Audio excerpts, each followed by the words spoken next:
fellow entrepreneurs, welcome to my channel. My name is Ting Ting. I'm a serial entrepreneur.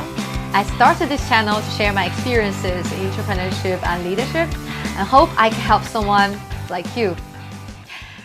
I've made my fair share of mistakes in the entrepreneurship journey. I'd love to share them with you and the lessons I've learned so that you don't have to make the same mistakes yourself. One of the greatest lessons I've learned in my startup journey is the virtue of patience. You know, when I first started my media business 10 years ago, I basically set a goal for myself to achieve a 1 million Singapore dollar net profit target by year 3. It's a very ambitious goal, and I was really trying very hard to be able to achieve it. And as a matter of fact, it takes a lot longer to get there. And in fact, we are still striving to get there, but we are getting closer. The interesting thing is, although 90% startup fails, 70% of them fails because of premature scaling, which means we scale too fast too soon. You can also say impatience. And I've learned hard lessons through that as well. Every time I'm trying to be impatient and trying to push things too hard, it actually went the opposite direction from where I wanted to go. So I've learned over time that you can't force things to happen. You can't force yourself to learn without taking the time to make mistakes, without taking the time to build credibility and trust with your clients. And it takes time to build a solid team that you can trust and your clients would trust to deliver the vision you wanted to have. The first step of developing virtual patience is really learning to be patient with yourself. You see, school doesn't teach entrepreneurship, and there is no step-by-step menu on how to create your business from the beginning stage to growth stage to take it globally scalable into a multinational company. And because of that, you pretty much learn everything through trial and error, common sense, and maybe reading some other successful entrepreneurs' biography and learn from their experiences. But again, every startup is so different and every business is so different and every industry is so different. You just cannot copy other people's way and apply to your business and hope it works. So there got to be mistakes, there got to be setbacks, there got to be redos, there got to be corrections, and it takes time. I was not a very patient person. So guilty as charged, I was very self-critical in the early stage of my startup journey.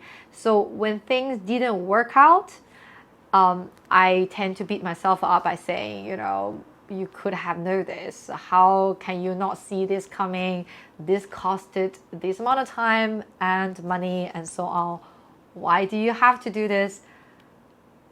But you see, now I've become so much more thick-skinned.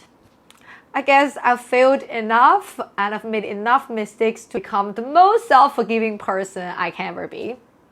If I made a mistake, if I couldn't finish the tasks, or I would not be able to fulfill my target as of yesterday, I have just to tell myself that I will do better next time. I've learned a lesson. And it's okay. Everyone grows at different speed. I'm a bit slow and it's okay. I can get over this. In the end of the day, I learned something about how to do this and I learned more about myself. Isn't that great? The second most notable part is to be patient with developing a solid team. Every startup wanted to become a growth company, wanted to be able to scale, wanted to be able to become a big and established company with lots of employees, with lots of clients, with lots of sales. But for us to do that, we need to count on a capable and solid and loyal and committed management team, that will take a lot of time for a startup to groom, because you will first have to burn through a few wrong ones through trial and error.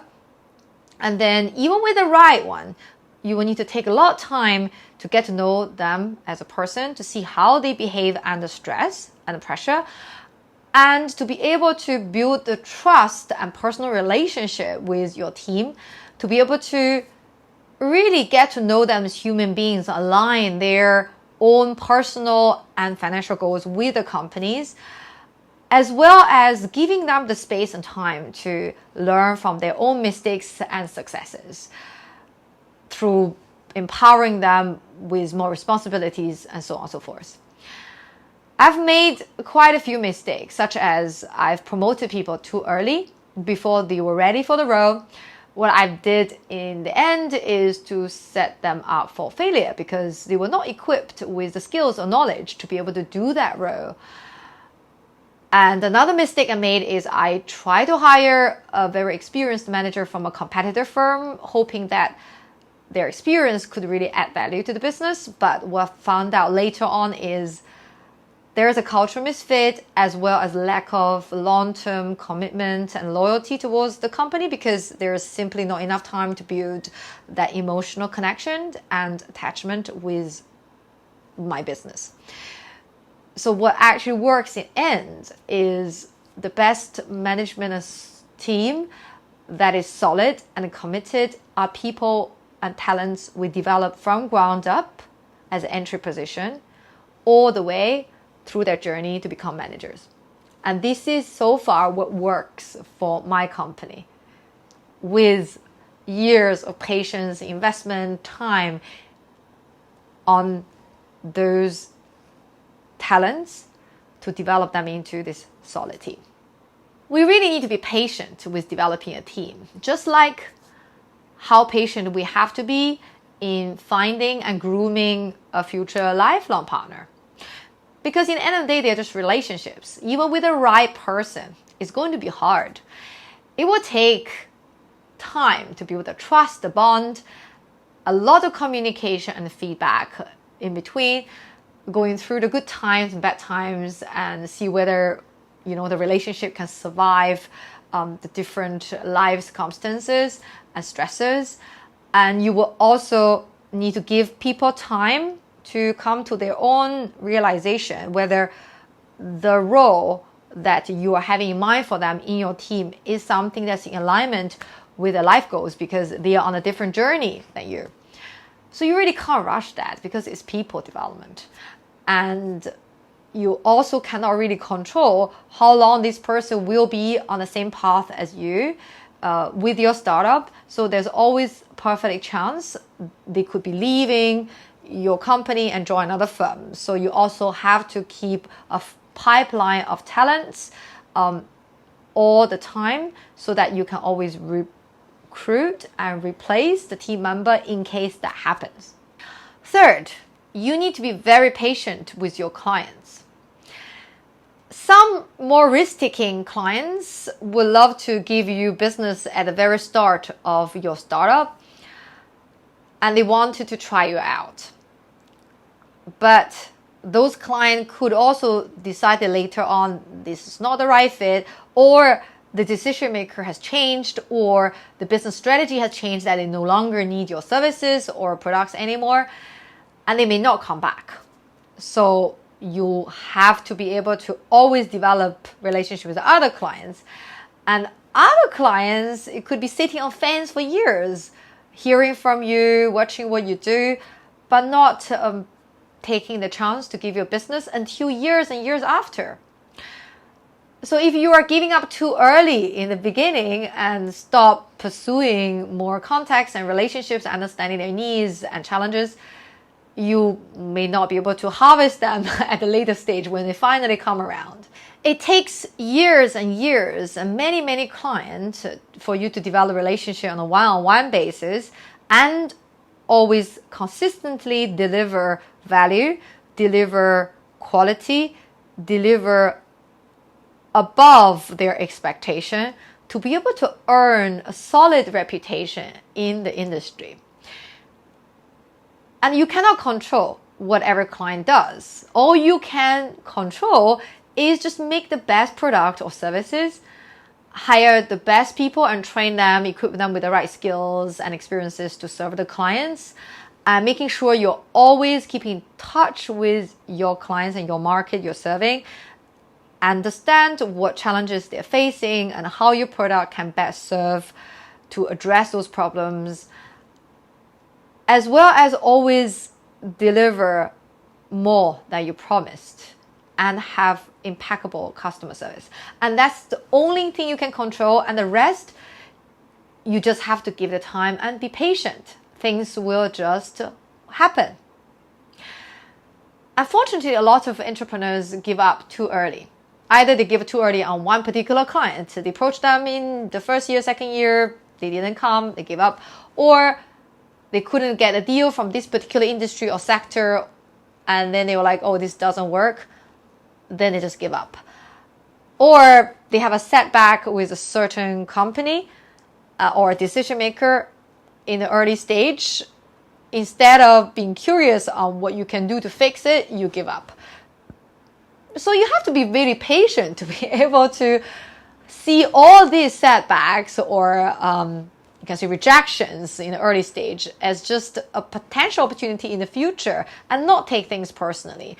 And I think that is probably differentiates of the 1% that is really, really successful companies, entrepreneurs, versus the 99% that either stopped growing or failed. The last point I want to make is focus on the journey, not the end results. Entrepreneurship is just like life. You do something, you try your best, you may succeed, you may fail, but whatever it is, you learn something. In the end of the day, it's those lessons, those insights you learn about yourself, the world, the business, how things works, is what makes this whole process meaningful. And money is just a byproduct of providing value and creating value to the target market you're working for. And the moment you stop focusing on money, you will see your business grow because you're focusing on creating value. But the moment you start focusing on money, your business will have a hard time to succeed. And I hope you learned something today and enjoyed today's video. My name is Ting Ting. If you'd like to have more topics on entrepreneurship, leadership psychology, and understand more about the startup lessons I've learned over the years, please do subscribe to my channel, and you can specifically go for the playlist I've created for the startup lessons I've learned. And at the end of the day, I really wish you could enjoy every day of this startup journey, be it a roller coaster ride or a smooth ride or a hard ride. Have fun, because that's what's most important, isn't it? I hope to see you next time. If you have other topics you'd like to suggest that you want me to cover, I'd love to hear from you. So I see you at the comment section. Have a lovely day. Bye.